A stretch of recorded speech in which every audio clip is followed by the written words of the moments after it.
I'm John Shackle, and welcome to A Missionary Moment. I'm delighted to be sitting down today with my good friend and teammate Justin Broyles. Justin Broyles is a second-year missionary on staff with Focus, and we're both here returning to Platteville for our second year together. And really just sitting down today and talking a little bit about Justin's story.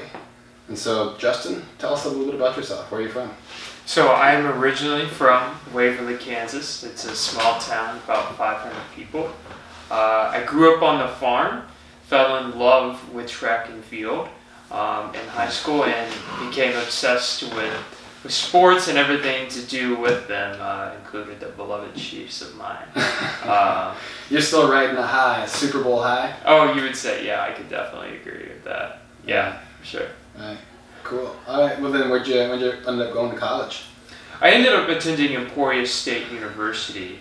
It was a small Division II school, just about 30 minutes away from me.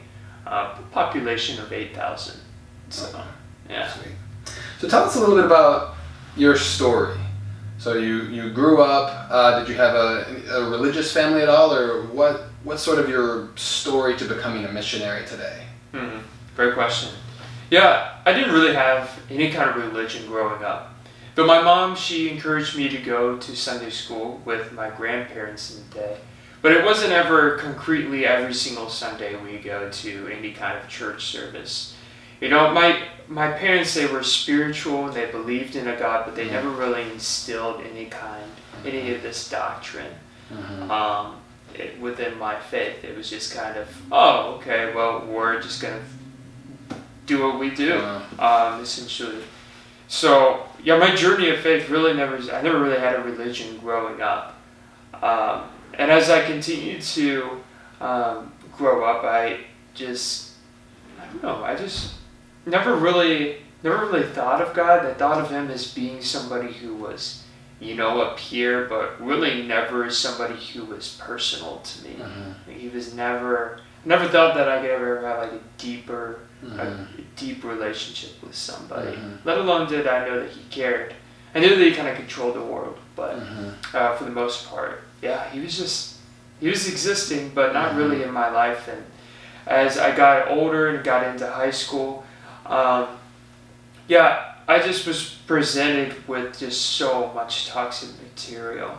Anywhere from, how you should, pretty much how you should treat a woman to, it's really, really good that you're going and partying. It's really good to, be in the hookup culture, sports are kind of everything. And I didn't really have any kind of formal identity outside of,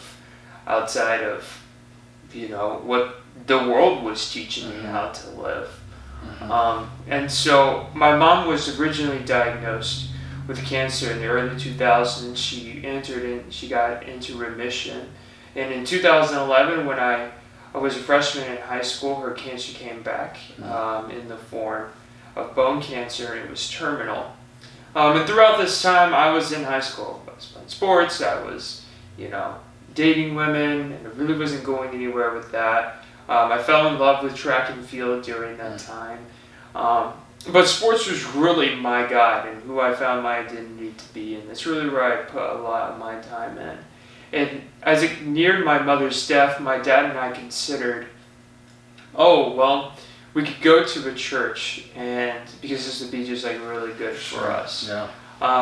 And when I was going to this church, I really got a good understanding, at least of a good basics of who God is. And I started enjoying going to church every Sunday because I was actually realizing that I needed to do something with my life. Eventually my mom in June of 2015 died of bone cancer, and I was kind of stuck in this place of, okay, woohoo, I'm going to go to college and I'm going to see what happens. So I enroll at Emporia State University, and I remember the fall semester of my freshman year, I decided to walk onto the track and field team because, yes, I wanted to be an athlete. Yes, I thought that I was going to set a whole bunch of school records. I thought that I was going to wear all the medals around my neck. But I was quickly humbled and realized that I wasn't the fastest guy on my track and field team. You know? Yeah. So so you have a sort of this background of sort of nominal Christianity, sort of a spiritual, vague religion growing up, and your mother goes through this unfortunate experience and starts to sort of awaken perhaps a primordial sort of search in you. Mm-hmm. So then you go, but you haven't really hit home yet. You haven't hit your stride, no pun intended, in terms of Christianity, certainly. So you're in college now. You're in Emporia State. Are you partying? Are you happy? Or where are you at now? Where's God for you in all this? Mm-hmm. He's still very distant in my life. He is there every Sunday at church, but I'm still partying, on the weekends. I'm still being that designated driver for my friends all turn the 20-pack of beer. Well, at least you're a DD. Yeah, right? Could be on the other side. Yeah.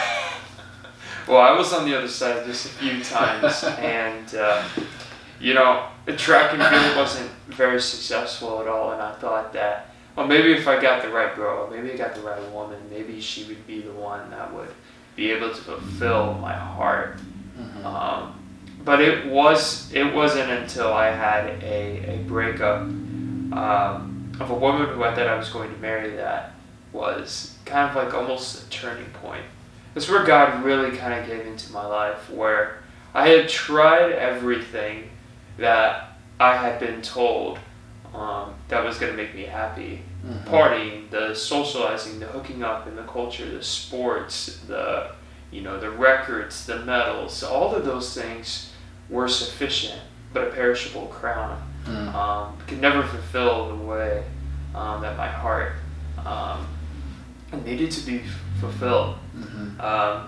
And so I remember, and I would probably say that this is the greatest moment in my life, when it was just me and God. Like, I was left. I had seen myself where I was, and I had nothing, but I had the choice to turn to Him. And praise God that I did. I started attending a Baptist church a little bit more frequently. Started to really take an interest in getting to know who God is and how He can, come and change my life, because that's what I was wanting. I wanted to be fulfilled by Him. I wanted to truly embrace that relationship with Him. And I was still, at this time, this would have been my sophomore year. I was still running track thinking that was going to be my fulfillment, and I had known this girl who was kind of an on-fire Catholic who, I didn't know this at the time, but she was leading an on-campus Bible study. She was reaching out to students on our track and field team. She was very involved with the Catholic Center there. And, I decided to ask her one day at practice, what is it that sets you on fire for the Lord? How do I grow in my relationship with God? And she immediately was like, oh, I got somebody who I want you to talk to. And his name was Asaph, a focus missionary there at Emporia State. And he was incredible. I met up with him at the Newman Center at the time. I told my story all the way up until then, the same story all the way up until then, and he was like, wow, what about getting in a Bible study? And I'm like, yeah, cool, I got this other guy, my friend Boone, can he come? And he's like, yeah, let's go. And I think that was the Thursday that I talked to Asaph, and that next Monday we had our first Bible study. It was incredible. Mm-hmm. So then at this point, when you're so disposed to be able to see God more clearly, you start to have breakthroughs in terms of seeing and experiencing the love of God? Oh, yeah, absolutely. It wasn't, when I got into Bible study, I started to realize that this 2,000-year-old book actually applied to my life at this time in my life, and as it still does today. But I just started to really realize the point of why things happen to Jesus, who actually God the Father is, by being able to turn to the gospel and to the story of salvation, and get a good understanding of like Jesus died for my sins out of love for me, and that there's a merciful Father that is still here, that wants to enter deeply into my heart, and encounter me and love me for who I am. So a sort of intellectual conversion perhaps started to take place. When did it really start to sink in to your heart, to your soul, to your inmost convictions of that reality, the person of God, loving you, healing you? It did not happen until I had this experience in adoration. So this would have been the fall of my junior year. It was at an awakening retreat that was happening about 10 miles away from my hometown. It was a Saturday night, and I was in I was in adoration, and my chaplain at the time, Father Nick Blaha, was going to do personal benediction. So he was going to bring Jesus Christ. He had him present in demonstrance, and he was going to process with Jesus around to each one of us. And he read us before he started this from Luke chapter 8, the woman who was bleeding from her hemorrhages. And in this story, she reaches out and touches Jesus' cloak and is instantly healed. So I try to put myself at that time into those women's shoes. And when I'm watching people have these encounters with who I didn't know was Jesus, I was like, this is really interesting, because I don't know if this is... What is this white small piece of bread? Right. Like, yeah. Why are these people having this kind of breakdown? I don't think I'm going to have this kind of encounter. I remember saying that. But before I had that encounter, I remember vividly just staring at the crucifix and being so moved and feeling so sorry that I had done that. Like, those were my sins, and how he was there just wounded and bleeding, all out of love for me. And then when finally Jesus came around, that white little piece of bread became Jesus Christ in my heart. And in that moment when Father Nick is blowing the monstrance and I'm looking up at Jesus, I immediately recognize that is him. And my soul literally is bouncing up and down within my chest. Like, it's literally like being shaken by the grace and the love of the Father. And I remember in that moment saying, I want to follow you, and I'm ready to change my life, and I want to give everything for you. Wow. So Father is standing right in front of you with the monstrance. And that's happening. And I'm kneeling and looking up. So in a way, the Eucharist there being a crux moment, a central moment in your conversion of encountering the living God. So then what happened after that? How did you follow him? Maybe I confess. Here you are sitting as a missionary, so maybe that gives it away. But what were some of the next central steps? The next step was, I remember we're briefly going out of the chapel there and telling this missionary Asaph, like, hey, like, I want to join the Catholic Church, because if that's what it's about, I want that. So fast track all the way until April 1st of 2018, when I went through RCIA and was baptized and confirmed in the Catholic Church. And what a great day that was. To be able to receive our Eucharistic Lord for the first time was something that I'm never ever going to forget. To have him, I remember, wow, what a time longing for him for so long. And then finally being able to receive him that night of my baptism was incredible.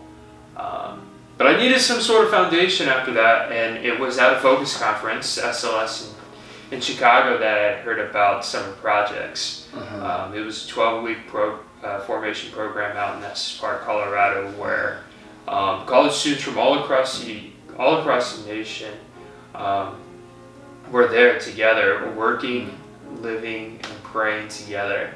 And when I was there, I learned how to pray, the importance of going to Mass. I learned the importance of good community and fellowship, and I was deeply formed in my faith.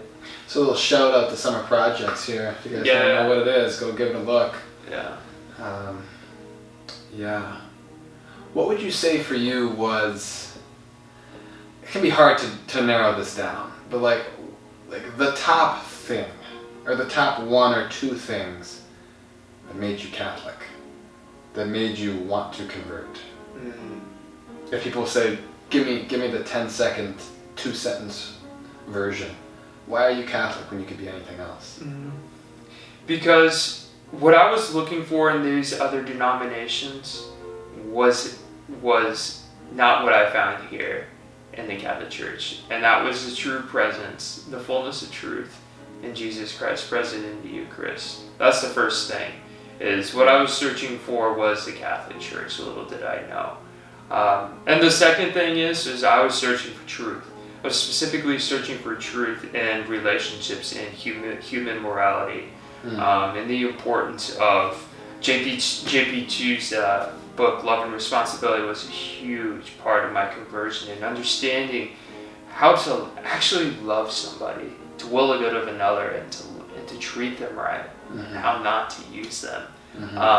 And it was just, I remember in RCIA reading that book and just being like, if this guy, St. John Paul II, is Catholic, he was a pope, like, I need to become Catholic, because what I have found in this church, which is, the truth of the Eucharist, but also the teachings of its doctrine and the community, and thirdly, I guess, would be the community that I needed. There's a Eucharistic prayer, or rather, the opening prayer at Mass from last week, or perhaps it was 2 weeks ago. I love this line. It says, "We thank you, Lord, because you have given us the consolation of the truth." And I love that. I think that's kind of what you're getting at, of we can just be certain about things. So there's certainly things that we need to, in humility, learn and grow about and things like this. But I know a huge reason why I'm Catholic is because of certitude, the ability to actually be certain about things, to be certain about who God is and how he comes to us and who we are. It takes the guesswork out of how to read the Bible appropriately, how to apply it. We can be certain on how the Bible was meant to be read and so forth.